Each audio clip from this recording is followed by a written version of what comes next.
Bazı hikayeler vardır ki aklın sınırlarını zorlar ve bazı yerler vardır sadece taşlardan değil, gömülmüş sırlardan ve unutulmuş lanetlerden inşa edilmiştir. Bugün anlatacağım olay Elazığ'ın yüzyıllardır görkemiyle ayakta duran bir kalesinde, Harput'ta yaşanmış gerçek bir kayboluşun ardındaki doğaüstü karanlığı gün ışığına çıkaracak.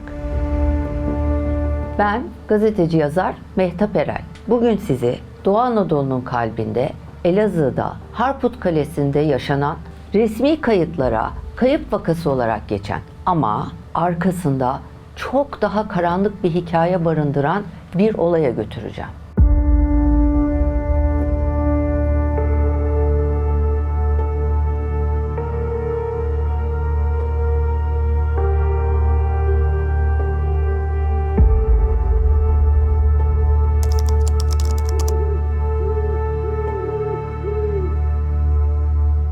Şimdi gelin önce size Harput Kalesi'ni anlatayım. Beraber Harput Kalesi'ni bir tanıyalım. Elazığ'da binlerce yıllık tarihe sahip bu kale, Urartu Krallığı döneminden kalma, savaşlar, istilalar, gömüler, her taşının altında başka bir medeniyetin yankısı var. Ama halk arasında Süt Kalesi olarak bilinmesinin bir nedeni var. Ve bu neden tüyler ürpertici bir efsaneye dayanıyor. Şimdi tarihte geriye gidiyoruz. Harput Kalesi'nin inşaatı yapılıyor. İnşaat esnasında bu kadar çalışma, bu kadar emek, fakat taşlar birbirine yapışmıyor. Taşlar kaynamıyor. Yapıyorlar, yıkılıyor. Yapıyorlar, yıkılıyor. Bunun üzerine tabii o dönemin kadısı olaya dahil oluyor. Halk dahil oluyor. Diyorlar ki bu kadar uğraşılıyor. Niye sürekli bu taşlar geri düşüyor? Taşlar geri dökülüyor. Orada o dönemin saygın bir dervişi var. İnsanların böyle zor zamanlarında gittiği, akıl sorduğu, fikrine başvurduğu bir derviş var. Kadı dervişle konuşuyor. Diyor ki biz bu kaleyle uğraşıyoruz. Bunu bu kadar yapmaya çalışıyoruz. Burada vatandaş uğraşıyor. Fakat bu yıkılıyor sürekli. Biz bunu nasıl sağlam bir şekilde yapacağız? Derviş bunun üzerine istihareye yatıyor. Ertesi gün derviş kadının huzuruna geliyor. Diyor ki ben bu işi sağlam bir şekilde ve yüzyıllarca yıkılmayacak şekilde nasıl yapacağınızı buldum. Nasıl diyor kadı? Derviş diyor ki eğer bunun harcını gerçek sütle kararsınız ve öyle taşları birbirine yapıştırırsanız bu kaleye bir daha hiçbir şey olmaz. Kadı tabi dervişi sorgulamıyor. Çünkü sorgulayacak olsa baştan dervişe gitmez.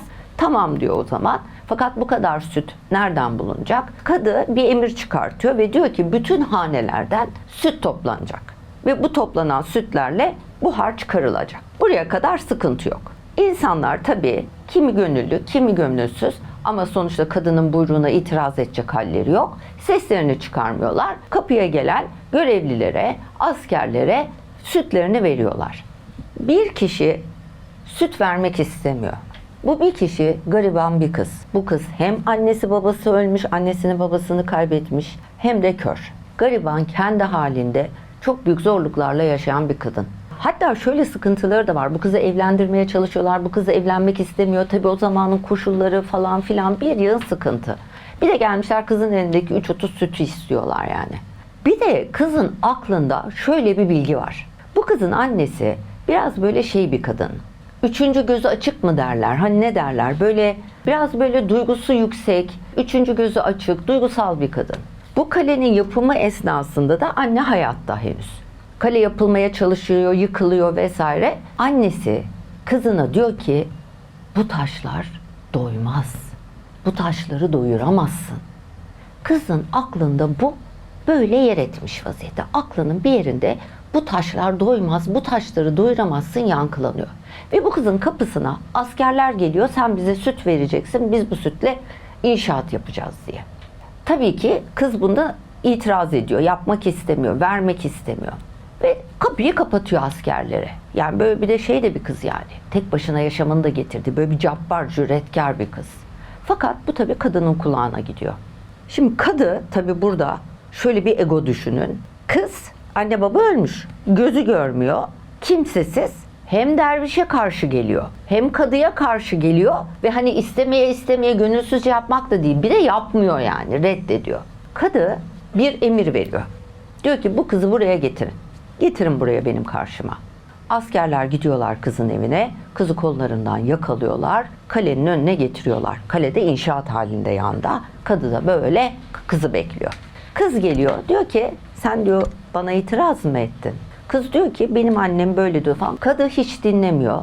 Ve kızı diri diri inşaatın temeline gömdürüyor. Şimdi bu kadı ile ilgili şöyle de bir efsane var. Bu kadı o dönemin bilinen en sert kadısı. Dediğim dedik, çaldığım düdük. Yani bunun lafının üstüne laf konmuyor. Bu bir şey yapılacak dediği zaman o yapılıyor. Ve verdiği ölüm emirleri, verdiği kırbaç cezaları bilinen bir kadı. Ve tehlikeli bir adam yani. Ve kızın ölüm emrini veriyor. Diyor ki bu kızı temele gömeceksiniz. Kızı temele atıyorlar. Üstüne toprak atmaya başlarlarken kız şöyle bir şey söylüyor. Bu kale bedenimle ayakta kalacak ama ruhumla yıkılacak.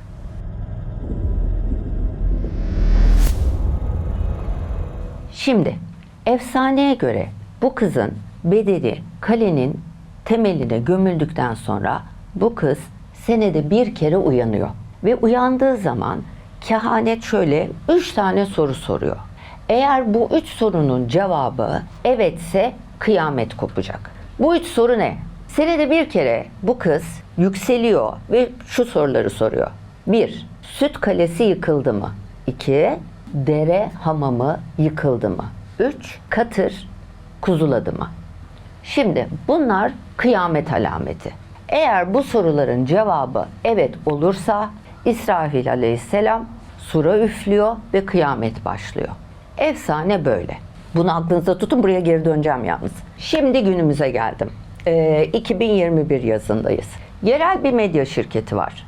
Bu yerel medya şirketi Elazığ'da, Harput'ta bir belgesel çekmeye karar veriyor. Şimdi şöyle bir şey var. Bir yönetmen var. ZS. Biz ona Zeynep diyelim. Anlatması kolay olsun diye. Zeynep burada yönetmen bu medya şirketinde. Belgeseli o çekecek. Bu işin başında o duracak. Fakat aslında Zeynep orijinalinde gazeteci. Gazeteciliği bırakmış, bu işe başlamış. Fakat içinde hep o gazetecilik, o araştırma ruhu var. O yüzden bu belgesel çekme olayları Zeynep'e iyi geliyor.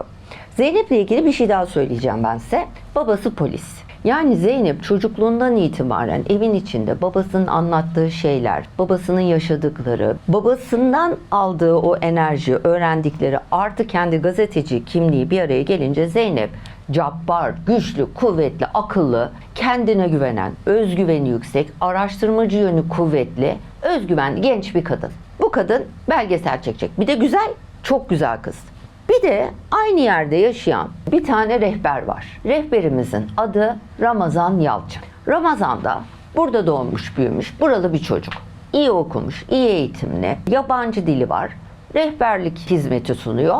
Şimdi Harput'a da aşık bir çocuk. Orada doğmuş, büyümüş, o topraklarda yetişmiş. Orada rehberlik yapmak, gelene gidene Harput anlatmak bu rehber çocuğa Ramazan'a çok iyi gelen bir şey. Hani insan işini sever ya, severek yapar hani.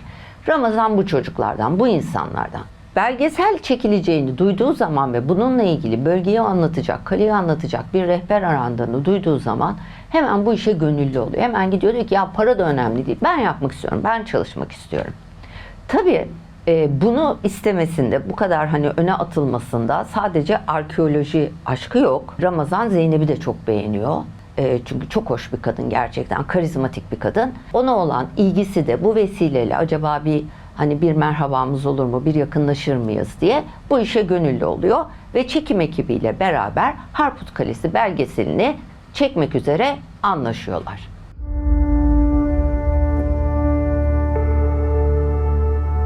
İlk bir hafta çekimler gayet yolunda gidiyor. Hiçbir sıkıntı yok. Giriyorlar, çıkıyorlar. Ramazan zaten oraları biliyor. Biraz zaman geçtikten sonra 6. gün gibi öyle düşünün.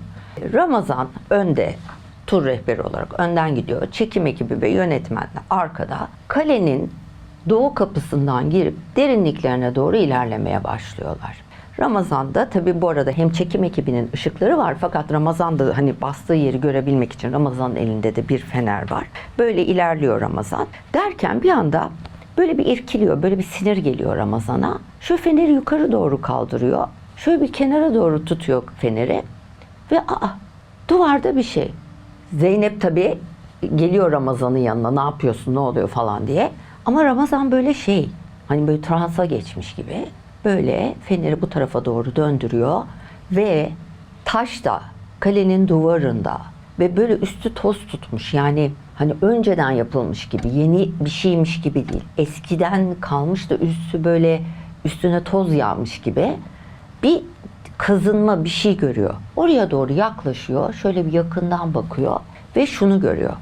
Sanki birisi bir şeyle, bir çiviyle, bir şeyle oraya Ramazan Yalçın yazmış. Ve zaman içerisinde üstünden zaman geçmiş, burası toz tutmuş.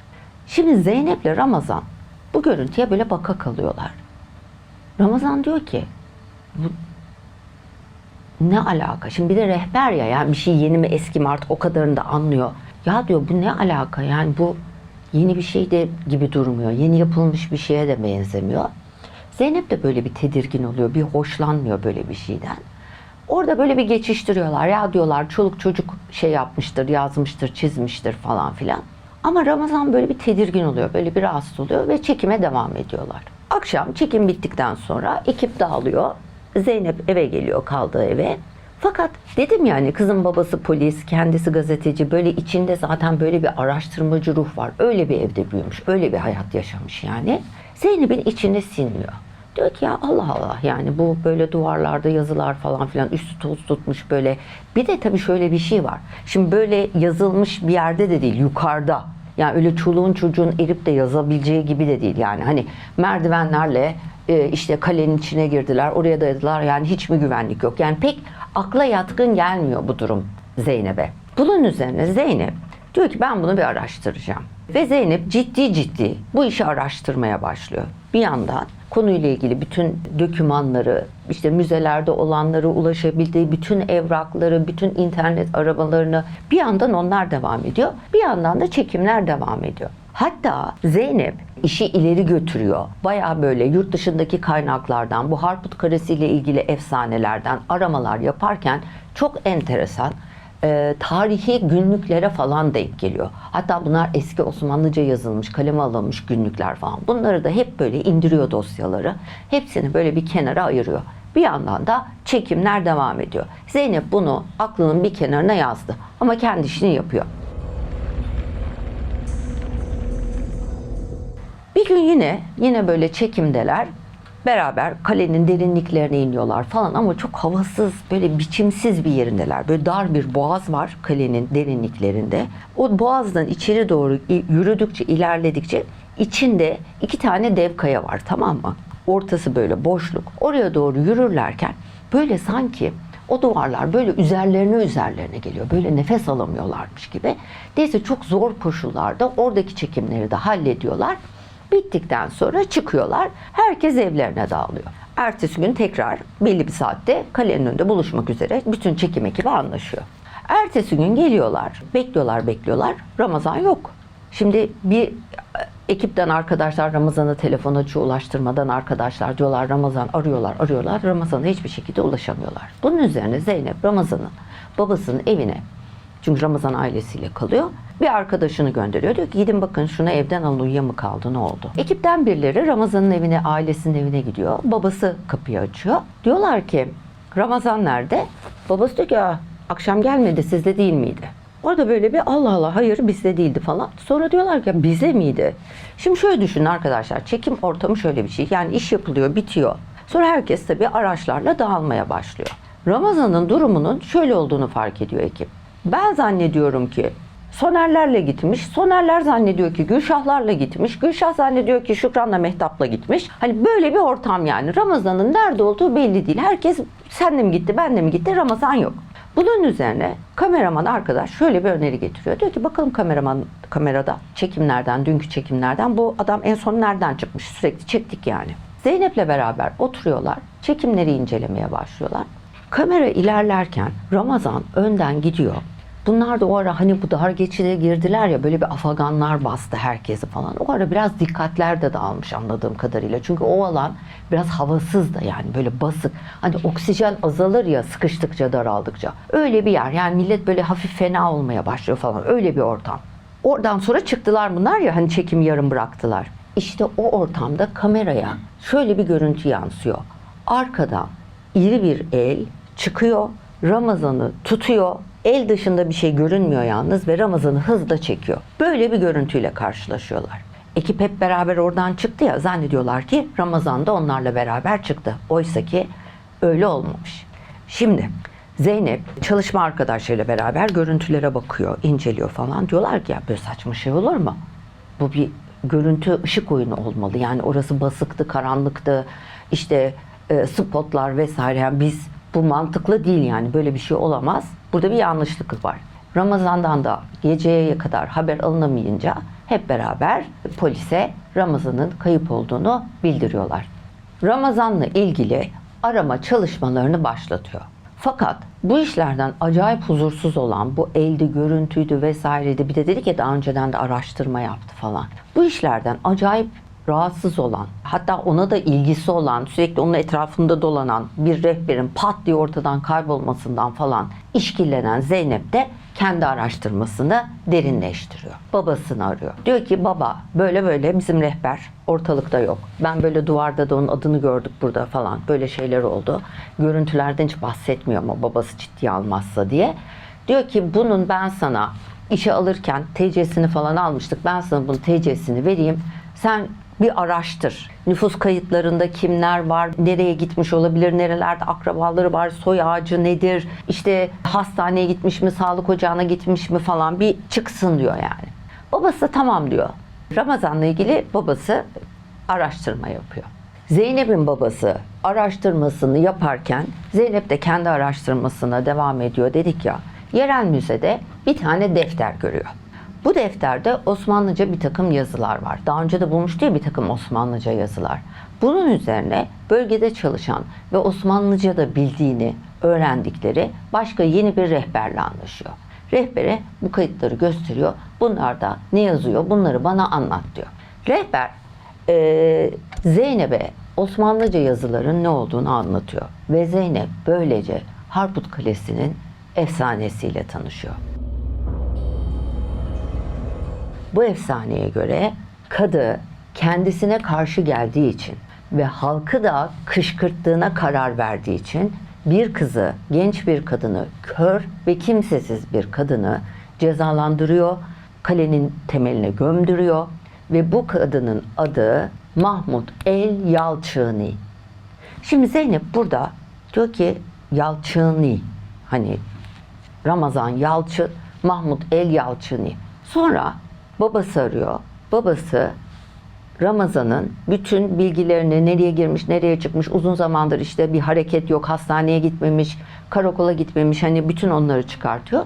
Zeynep bundan işkilleniyor ama yani hani isim benzerliği gibi. Fakat dedik ya, baba polis, kendi gazeteci, böyle işkillenir bir tip yani. Mizacı öyle. Vardır ya bazı tipler, böyle bir kurtlu gibi bir durmaz yani. Zeynep de öyle bir kız. Babasına diyor ki baba, sana diyor TC'sini verdiğim arkadaşın Ramazan Yalçın'ın lütfen soy kütüğünü bakar mısın, çıkartır mısın? Ve tabii ki babası kızına yardımcı olmak için bir yerden de, çünkü ortada kayıp da bir insan var yani, Ramazan'ın soy kütüğünü çıkartıyor.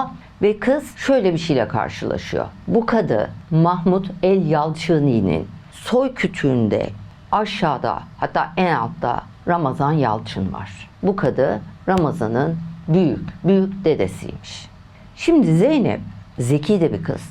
Bunları kafasında birleştirmeye başlıyor. Diyor ki bu kadı, bu efsane, lanetli kale, öldürülen bir genç kadın, kadının yarattığı lanet, hani burada benim bedenim kalacak ama ruhum burayı sallayacak, yıkacak. El Yalçıni, Ramazan Yalçın falan, kızın böyle kafasında bir takım şeyler dönmeye başlıyor. Ya ne oluyor falan diye. Bilgisayarında bütün bu dokümanları okurken, bu araştırmaları yaparken birdenbire bilgisayarın ekranında arkasında bir adam yansıması görüyor.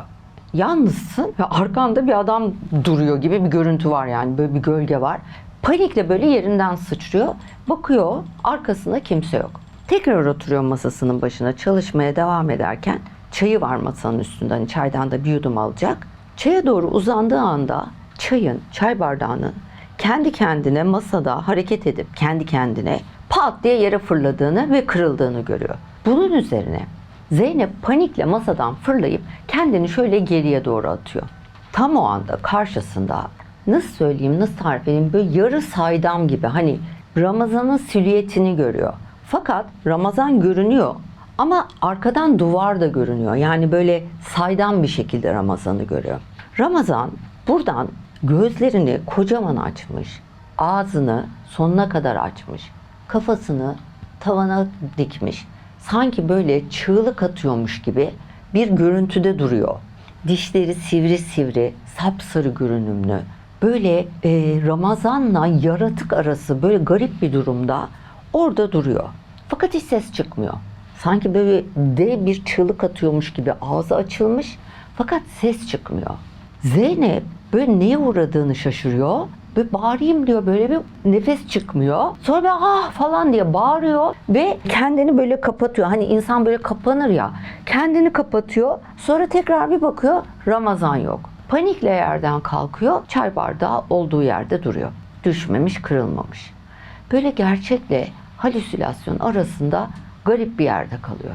Tüm bu olanlardan son derece rahatsız olan Zeynep merakını da yenemiyor. Yani bazen bir şeyden, bazı insanlar öyledir ya, maceracıdır. Herkes gidip Everest'e tırmanmıyor mesela. Hani bazıları yapıyor. Bazı insanlar daha maceracı. Korksa bile bir şey yapmaya devam ediyor. Zeynep de böyle bir genç kadın. Zeynep bu işlerden tedirgin oluyor. Fakat bu onu yeni bir rehberle anlaşıp tekrar o mağaraya, Ramazan'ın kaybolduğu yere gitmekten alıkoyamıyor. Zeynep kameraman arkadaşını, kamerasını ve rehberini alıp oraya geri giriyor. Tam o hani anlattım ya, böyle dar, böyle bir geçit gibi sıkışık, orada hatta oksijen az, orada bunalma oluyor insanlarda. Tam oraya geldiklerinde birdenbire böyle bir sarsıntı başlıyor. Sanki böyle zelzele oluyormuş gibi, böyle bir yerden titreme böyle ve üstü böyle kapalı ya, dökülmeler, oradan böyle bir toz toprak falan. Rehber tabii deprem oldu diye acayip panik yapıp koşarak oradan kaçıyor. Zeynep'le kameraman kalıyorlar orada. İkisi de böyle çöküyorlar, hani kafamıza bir şey gelmesin falan diye. Çöktükleri yerde bu arada kum, toz yağıyor böyle tabii yukarıdan. O tozların, toz bulutunun arasında Zeynep yavaşça kafayı kaldırıyor ve hafifçe bir bakıyor. Merakla ne oluyor diye çünkü. İleride o geçidin sonunda 2 tane kaya var demiştim. Hatırlıyor musunuz? Biri bu tarafta, biri bu tarafta. Ortası böyle boşluk, oyuk. Bu taraftaki, soldaki kayalıktan bir şey yükselmeye başlıyor. Böyle bir ışık hüzmesiyle beraber bir şey yükseliyor. Zeynep bakıyor böyle ne oluyor falan diye. Ve oradan bir genç kadın silüetinin aynı evde Ramazan'ı gördüğünde olduğu gibi böyle şeffaf ama kadın net bir şekilde seçilebiliyor. Kadının böyle kayanın ardından böyle yukarıya doğru yükselmeye başladığını görüyor. Kadın simsiyah, çukur gibi gözleriyle önce Zeynep'lerin olduğu istikamete bakarken birden ağzını sonuna kadar açıp aynı daha önce Ramazan'da olduğu gibi kafasını böyle yukarıya doğru kaldırıp sanki kalenin üstlerine bir yerlere doğru bir çığlık atıyormuş gibi böyle bir bağırma görüntüsünü oluşturuyor. Fakat ses yok. O toz bulutunun arasında Zeynep'in gördüğü bu.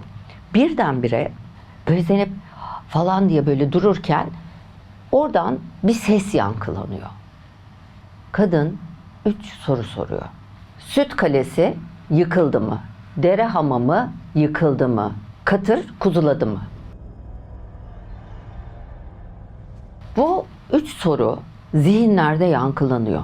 Derken tekrar diğer orada bir kaya daha vardı ya, o kayanın arkasından bir erkek silüeti yükselmeye başlıyor. Ve aynı bu kadının silüetinde olduğu gibi şeffaf, saydam, ağzı bir mağara gibi açık, gözleri çukurdan, karanlıktan bakıyor ve üzerinde bir zırh var. Böyle bir görüntüde bir erkek silüeti yükselmeye başlıyor ve başını arkaya atıp ağzını yukarı açıyor. Zeynep şaşkınlık içinde olanlara bakıyor. Ve o anda zihninde şu sesler yankılanıyor. Hayır, hayır, hayır. Bunun ardından her iki görüntüde tekrar toprağın altına iniyorlar. Zelzele duruyor, o hareket duruyor, toz hala yağmaya devam ediyor. Zeynep ve kameraman arkadaşı koşarak oradan dışarı çıkıyorlar. Hemen o anda hemen kamerayı açıyorlar görüntüleri görmek için. Çünkü iki insan da görmüş durumda ve kamera kayıttaydı. Hemen bakıyorlar kameranın ekranından gördük mü diye ve toz toprak dışında hiçbir şey kayıt edilmediğini görüyorlar. Tahmin edebileceğiniz gibi çekimler duruyor bundan sonrasında. Zeynep'in bulduğu dokümanlardan bir tanesi 1923 tarihli bir keşif günlüğü. Bu keşif günlüğünde burasına ölü geçidi dendiğini, bu daralıyor dedik ya, özellikle o bölümün lanetli olduğunu, o öldürülen kızın, o ileride kayalar var dedik ya, o kayaların ardına gömülü olduğunu, oraya denk geldiğini ve o kayaları geçenlerin bir daha geri dönemediğini, o kısmın lanetlendiğini öğreniyoruz. Hatta şöyle bir yazı var, orada bir mühür var, o mühürün üstünde şöyle bir yazı var. Ruh geçerse beden geri dönemez. Zeynep bulduğu bütün dataları birleştiriyor. Ramazan'ın soyunun laneti, Ramazan'ın dedesinin bir kadın cinayetine sebep olmuş olması, o masum, gözleri görmeyen kimsesiz kızın yaptığı lanet, o beddua, orada oluşan o enerji, hani dedik ya ta Urartulardan kalma gelenekler, görenekler, gömüler, efsaneler zaten son derece zengin enerjisi olan bir yer. Bunların hepsini Zeynep birleştiriyor. Şu sonuca varıyor. Rivayete göre kıyamet alametleri olan bu soruları soran kız, bu soruları cevaplayan zırhlı da bu lanet yüzünden kalenin içine çekilen, kalenin yuttuğu Ramazan Yalçın. Yani vicdansız, merhametsiz kadının kuşak kuşak sonrasındaki torunu. Tabii tahmin edebileceğiniz üzere polisler Ramazan'a ulaşamıyor ve bir daha hiçbir şekilde Ramazan'dan haber alınamıyor. Bugün size Harput Kalesi'nin efsanesini ve bununla beraber gelen bu inanılmaz hikayeyi anlattım.